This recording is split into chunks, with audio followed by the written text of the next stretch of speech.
كيفاش جاتك سيرة والك؟ حوزها باباها عمري. بدا يدير لها كيما يدير لي انايا، بدا يمناسي فيها، بدا.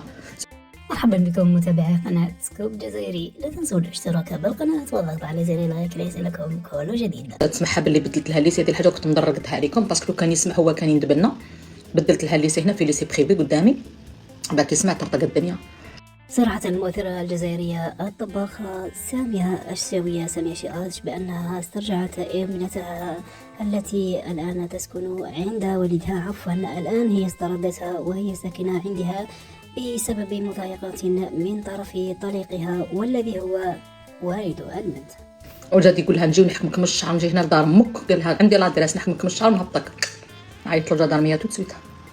جنون طليقها خصوصا بعد استرداد ابنتها للعيش معها، وكذلك بعد معرفته بأنها غيرت ثانويتها إلى ثانوية خاصة من طرف والدتها سامية، حيث قال لها سوف أقطع لك الطريق، لكن سامية الشاوية اتصلت بالداركية الفرنسية.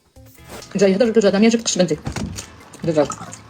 ما تحسبناش انا قاعدين بكري كنا مدايرين لك القدر، حنا كلشي نعرفوه، العنصريه نعرفوها، نعرفوا العيب، حنا جوست نديروا القدر للعباد، هذا ما كان. لذلك عبرت سامية الشاوية عن شجاعتها في استرجاع ابنتها، حيث ذهبت وأحضرت الدرك الفرنسي لاسترجاع ابنتها، وقالت الاحترام كان زمان لكن الآن لا يوجد احترام.